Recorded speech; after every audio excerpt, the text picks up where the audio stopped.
Hi everyone, ನಾನು ನಿಮ್ಮ ಕನ್ನಡ ಕೋರಿ ಪ್ರೇಮ. ನನ್ನ ಯೂಟ್ಯೂಬ್ ಚಾನಲ್ಗೆ ನಿಮ್ಮೆಲ್ಲರಿಗೂ ಪ್ರೀತಿಯ ಸ್ವಾಗತ. ಇವತ್ತು ನಾನು ತುಂಬ ರುಚಿಯಾಗಿರುವಂತಹ ಮದುವೆ ಮನೆ ಶೈಲಿಯಲ್ಲಿ ಯಾವ ರೀತಿಯಾಗಿ ಬಟಾಣಿ ಉಪ್ಪಿಟ್ಟು ಮಾಡೋದು ಅಂತ ಹೇಳ್ಕೊಡ್ತೀನಿ. ಬನ್ನಿ, ಕೇವಲ 5ರಿಂದ 6 ನಿಮಿಷದಲ್ಲಿ ಈ ಉಪ್ಪಿಟ್ಟು ರೆಡಿಯಾಗುತ್ತೆ. ತುಂಬ ಅದ್ಭುತವಾದ ರುಚಿ ಇರುತ್ತೆ. ಬ್ಯಾಚುಲರ್ಸ್ ಕೂಡ ಈ ಉಪ್ಪಿಟ್ಟನ್ನು ಬೇಗನೆ ಮಾಡ್ಕೊಳ್ಬೋದು. ಜೊತೆಗೆ ಈ ಉಪ್ಪಿಟ್ಟು ಮಾಡೋದಕ್ಕೆ ಹೆಚ್ಚು ಇಂಗ್ರೀಡಿಯೆಂಟ್ಸು ಬೇಡ. ಕಡಿಮೆ ಇಂಗ್ರೀಡಿಯೆಂಟ್ಸಿಂದ ಹೆಚ್ಚು ರುಚಿಕರವಾದಂಥ ಉಪ್ಪಿಟ್ಟನ್ನ ಹೇಗೆ ಮಾಡೋದು ಅಂತ ನೋಡೋಣ ಬನ್ನಿ. ಅದಕ್ಕಿಂತ ಮುಂಚೆ ನೀವು ನನ್ನ ಚಾನಲ್ನ ಸಬ್ಸ್ಕ್ರೈಬ್ ಮಾಡಿಲ್ಲ ಅಂದರೆ ಕೂಡಲೇ ಸಬ್ಸ್ಕ್ರೈಬ್ ಮಾಡಿ. ನಾನು ಹಾಕೋಂಥ ಪ್ರತಿಯೊಂದು ವಿಡಿಯೋನೂ ನೀವು ತಕ್ಷಣವೇ ನೋಡ್ಬೋದು. ಹಾಗಾದರೆ ಮತ್ತೆ ತಡ, ಬನ್ನಿ ಹೇಗೆ ಮಾಡೋದು ಅಂತ ನೋಡೋಣ. ನೋಡಿ, ನಾನೀಗ ಸ್ಟವ್ ಹಚ್ಚಿದ್ದೀನಿ. ಸ್ಟವ್ ಮೇಲೆ ಉಪ್ಪಿಟ್ಟು ಮಾಡೋದಕ್ಕೋಸ್ಕರ ಕುಕ್ಕರ್ ಇಟ್ಟಿದ್ದೀನಿ. ನಾನಿವತ್ತು ಉಪ್ಪಿಟ್ಟು ಮಾಡೋದಕ್ಕೆ 2 ಗ್ಲಾಸ್ನಷ್ಟು ರವೆ ತೊಗೊಂಡಿದ್ದೀನಿ. 2 ಗ್ಲಾಸಷ್ಟು ರವೆಗೆ ಈ ಒಂದು ಬೌಲಲ್ಲಿ 1 ಬೌಲ್ ಎಣ್ಣೆ ಬೇಕಾಗುತ್ತೆ. ಕುಕ್ಕರ್ ಬಿಸಿಯಾಗಿದೆ. ಈ ಒಂದು ಟೈಮಲ್ಲಿ ನಾನು ಎಣ್ಣೆಯನ್ನು ಅದಕ್ಕೆ ಸೇರಿಸ್ತಾ ಇದ್ದೀನಿ. ಸ್ವಲ್ಪ ಎಣ್ಣೆ ಚೆನ್ನಾಗಿ ಬಿಸಿಯಾಗಲಿ. ನೋಡಿ, ಎಣ್ಣೆ ಚೆನ್ನಾಗಿ ಬಿಸಿಯಾಗಿದೆ. ಈ ಒಂದು ಟೈಮಲ್ಲಿ ನಾನು ಅರ್ಧ ಸ್ಪೂನ್ ಜೀರಿಗೆ, ಅರ್ಧ ಸ್ಪೂನ್ ಸಾಸಿವೆಯನ್ನು ಒಟ್ಟಿಗೆ ಸೇರಿಸ್ತಾ ಇದ್ದೀನಿ.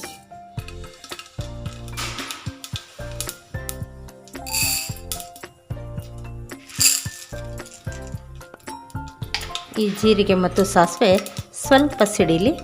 ಆ ನಂತರ 1 ಸ್ಪೂನ್ ಕಡಲೆಬೇಳೆ ಹಾಗೂ 1 ಸ್ಪೂನ್ ಉದ್ದಿನಬೇಳೆ ತೊಗೊಂಡಿದ್ದೀನಿ. ನೋಡಿರಿ, ಆ 2 ಪದಾರ್ಥಗಳನ್ನು ನಾನು ಒಟ್ಟಿಗೆ ಸೇರಿಸ್ತಾ ಇದ್ದೀನಿ.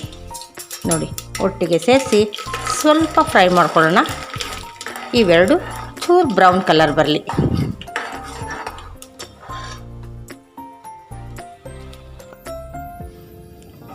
ನೋಡ್ತಾ ಇದ್ದೀರಲ್ಲ, ಕಡಲೆಬೇಳೆ ಹಾಗೂ ಉದ್ದಿನಬೇಳೆ 2 ಕೆಂಪಾಗಿ ಚೆನ್ನಾಗಿ ಫ್ರೈ ಆಗಿದೆ.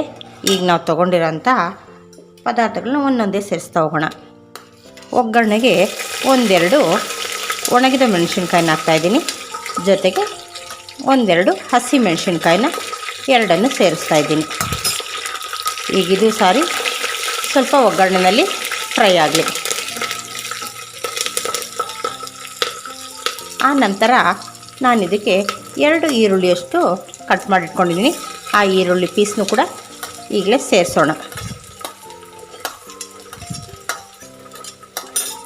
ಇದು ಸಹ ಎಣ್ಣೆನ ಸ್ವಲ್ಪ ಚೆನ್ನಾಗಿ ಫ್ರೈ ಆಗಬೇಕು. ಈರುಳ್ಳಿ ಹಾಕಿದ ಮೇಲೆ ನಾನು ಕರಿಬೇವನ್ನು ಹಾಕ್ತಾಯಿದ್ದೀನಿ. ಏಕೆಂದರೆ ಸಿಡಿಯುತ್ತೆ ಅಂತ. ಈ ಟೈಮಲ್ಲಿ ಹಾಕಿದ್ರೆ ಕರಿಬೇವೇನು ಎಣ್ಣೆ ಜೊತೆ ಸಿಡಿಯಲ್ಲ. ಈರುಳ್ಳಿ ಚೆನ್ನಾಗಿ 2 ನಿಮಿಷಗಳ ಕಾಲ ಫ್ರೈ ಆಗಲಿ. ನೋಡಿ, ಈರುಳ್ಳಿ ಅರ್ಧ ಫ್ರೈ ಆಗಿದೆ. ಈಗ ನಾನು ಇದಕ್ಕೆ ಕ್ಯಾರೆಟನ್ನು ಸೇರಿಸ್ಕೊಳ್ತೀನಿ. ಈ ಉಪ್ಪಿಟ್ಟು ಮದುವೆ ಮನೆ ಶೈಲಿನಲ್ಲಿ ತುಂಬ ರುಚಿಯಾಗಿ ಆಗಬೇಕು ಅಂದರೆ ಸ್ವಲ್ಪ ನಾವು ಎಣ್ಣೆಯನ್ನು ಹೆಚ್ಚು ಹಾಕಬೇಕು. ಆಗ ಉಪ್ಪಿಟ್ಟು ಒಳ್ಳೆ ಟೇಸ್ಟ್ ಬರುತ್ತೆ. ನೋಡಿ, ಇಷ್ಟು ಎಣ್ಣೆ ಇದ್ದರೆ ಉಪ್ಪಿಟ್ಟು ಚೆನ್ನಾಗಿ ಬರುತ್ತೆ. ಈಗ 2 ನಿಮಿಷಗಳ ಕಾಲ ಕ್ಯಾರೆಟ್ನ ಸಹ ಈ ಎಣ್ಣೆ ಜೊತೆ ಫ್ರೈ ಮಾಡ್ಕೊಳ್ಳೋಣ. ಈ ಥರ ಒಂದು ಒಳ್ಳೆ ಮಿಕ್ಸ್ ಕೊಟ್ಟು 2 ನಿಮಿಷ ಬಿಡೋಣ. ನೋಡಿ, ಕ್ಯಾರೆಟೆಲ್ಲ ಸ್ವಲ್ಪ ಮಗ್ಗಿದೆ. ಈ ಒಂದು ಟೈಮಲ್ಲಿ ನಾವು ತೊಗೊಂಡಿರೋಂಥ ಟೊಮೊಟೊ ಸಹ ಸೇರಿಸ್ಕೊತಾ ಇದ್ದೀನಿ.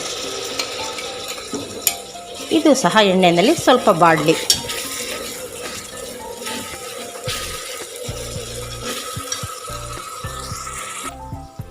ನೋಡಿ, ಕ್ಯಾರೆಟು ಮತ್ತು ಟೊಮೊಟೊ ಎಣ್ಣೆಯಲ್ಲಿ ಚೆನ್ನಾಗಿ ಫ್ರೈ ಆಗಿದೆ. ಈಗ ನಾನು 1 ಬೌಲಷ್ಟು ಹಸಿ ಬಟಾಣಿಯನ್ನು ತೊಗೊಂಡಿದ್ದೀನಿ. ಈ ಬಟಾಣಿನ ಸಪ್ರೇಟ್ 1 ನಿಮಿಷ ಬೇಯಿಸಿ ತೊಗೊಂಡಿದ್ದೀನಿ. ಯಾಕೆಂದರೆ ಬೇಗ ಆಗುತ್ತೆ ಅಂತ. ಈ ಬೆಂದಿರೋಂಥ ಬಟಾಣಿನೂ ಇದರಲ್ಲಿ ಎಣ್ಣೆ ಜೊತೆ ಹಾಕ್ಕೊಂಡು 1 ನಿಮಿಷ ಫ್ರೈ ಮಾಡ್ಕೊಳ್ಳೋಣ. ಈ ಒಳ್ಳೆಯದೊಂದು ಮಿಕ್ಸ್ ಕೊಡಿ. ಆಗ ಎಣ್ಣೆ ಜೊತೆ ಎಲ್ಲ ನೀಟಾಗಿ ಫ್ರೈ ಆಗುತ್ತೆ. ನೋಡಿ, ಬಟಾಣಿ ಎಲ್ಲ ಎಣ್ಣೆ ಜೊತೆ ಚೆನ್ನಾಗಿ ಫ್ರೈ ಆಗಿದೆ. ಈಗ ಇದಕ್ಕೆ ನೀರನ್ನು ಸೇರಿಸೋಣ. ಎಷ್ಟು ನೀರು ಸೇರಿಸ್ಬೇಕಪ್ಪ ಅಂತಂದರೆ, ಯೂಶ್ವಲಿ ನೀವೆಲ್ಲರೂ ಉಪ್ಪಿಟ್ಟು ಮಾಡಬೇಕಾದ್ರೆ 1 ಲೋಟ ರವೆಗೆ 2 ಲೋಟ ನೀರನ್ನು ಸೇರಿಸ್ತೀರ. ಆದರೆ ನಾವು ಮದುವೆ ಮನೆ ಥರ ತುಂಬ ಸಾಫ್ಟಾಗಿ ಉಪ್ಪಿಟ್ಟು ಬರಬೇಕು ಅಂದರೆ 1 ಲೋಟ ರವೆಗೆ 1:3 3 ಲೋಟ ನೀರನ್ನು ಸೇರಿಸ್ಬೇಕಾಗುತ್ತೆ. ನಾನೀಗ 2 ಲೋಟ ರವೆ ತೊಗೊಂಡಿರೋದ್ರಿಂದ 6 ಲೋಟ ನೀರನ್ನು ಸೇರಿಸ್ತೀನಿ. ನೋಡಿ, ಅಳತೆ ಮಾಡಿಟ್ಕೊಂಡಿದ್ದೀನಿ. ಅಷ್ಟು ನೀರನ್ನ ನಾನು ಇದರಲ್ಲಿ ಸೇರಿಸ್ತಾ ಇದ್ದೀನಿ. ಈಗ ಈ ನೀರು ಚೆನ್ನಾಗಿ ಕುದಿಬೇಕು. ಅಲ್ಲಿನವರೆಗೂ ನೀರು ಬಿಸಿಯಾಗಿ ಕುದ್ದ ಮೇಲೆ ನಾವು ರವೆಯನ್ನು ಬಿಡಬೇಕಾಗುತ್ತೆ. ಅಲ್ಲಿನವರೆಗೂ 2 ನಿಮಿಷ ಈ ನೀರು ಕುದಿಯೋದಕ್ಕೆ ಬಿಡೋಣ. ನೋಡಿ, ಈ ಒಂದು ಟೈಮಲ್ಲೇ ನಾವು ರುಚಿಗೆ ತಕ್ಕಷ್ಟು ಉಪ್ಪನ್ನು ಸೇರಿಸ್ಬಿಡೋಣ.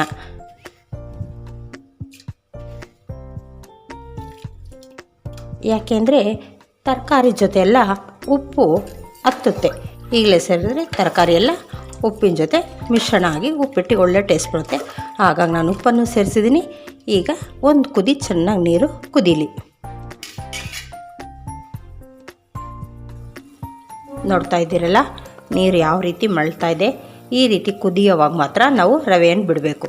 ಈಗ ಸ್ಟವ್ನ ಸ್ವಲ್ಪ ಸಿಮ್ಮಲ್ಲಿ ಇಟ್ಕೊತೀನಿ, ಏಕೆಂದರೆ ಸಿಡಿಯುತ್ತೆ. ಈಗ ನಿಧಾನವಾಗಿ ರವೆಯನ್ನು ಬಿಡೋಣ. ನಾನು ಆಲ್ರೆಡಿ ರವೆನ ಹುರಿದಿಟ್ಕೊಂಡ್ಬಿಟ್ಟಿದ್ದೀನಿ. ಈ ರವೆನ ನಿಧಾನವಾಗಿ ಇದರಲ್ಲಿ ಸೇರಿಸೋಣ.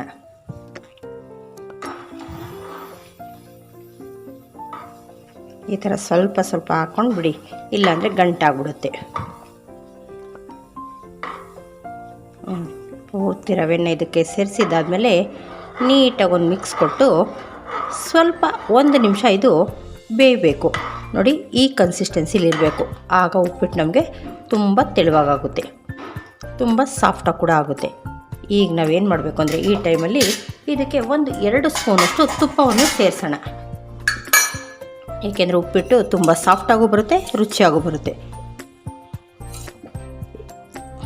2 ಸ್ಪೂನ್ ತುಪ್ಪವನ್ನು ಸೇರಿಸಿ ಇದ್ರ ಮೇಲೆ ಕ್ಯಾಪ್ ಬಿಟ್ಟು ಸ್ವಲ್ಪ ಹೊತ್ತು ಕ್ಲೋಸ್ ಮಾಡೋಣ. ಕ್ಯಾಪನ್ನು ಕ್ಲೋಸ್ ಮಾಡಬೇಡಿ, ಜಸ್ಟ್ ಸುಮ್ಮನೆ ಹಿಂಗೆ ಮೇಲಿಡಿ ಸಾಕು. 2 ನಿಮಿಷ ಆದಮೇಲೆ ತೆಗೆದು ನೋಡೋಣ. ನೋಡಿ, ಈಗ ಕ್ಯಾಪನ್ನು ಓಪನ್ ಮಾಡಿ ನೋಡ್ತಾ ಇದ್ದೀರಲ್ಲ, ಎಲ್ಲ ನೀರೆಲ್ಲ ನೀಟಾಗಿ ಹಿಂಗಿದೆ, ಜೊತೆಗೆ ಉಪ್ಪಿಟ್ಟು ರೆಡಿಯಾಗಿದೆ. ಈ ಒಂದು ಟೈಮಲ್ಲಿ ನಾವು ಹೆಚ್ಕೊಂಡಿರೋಂಥ ಕೊತ್ತಂಬರಿ ಸೊಪ್ಪನ್ನು ಸಹ ನಾವು ಸೇರಿಸ್ಕೊಳ್ಳೋಣ. ಈ ಕೊತ್ತಂಬರಿ ಸೇರಿಸಿದಾದ್ಮೇಲೆ ಇದಕ್ಕೊಂದು ಒಳ್ಳೆ ಮಿಕ್ಸ್ ಕೊಟ್ಟು ನಾವು ಫ್ಲೇಮ್ನ ಆಫ್ ಮಾಡ್ಕೊಳ್ಳೋಣ. ಅಲ್ಲಿಗೆ ಉಪ್ಪಿಟ್ಟು ರೆಡಿಯಾಗಿರುತ್ತೆ.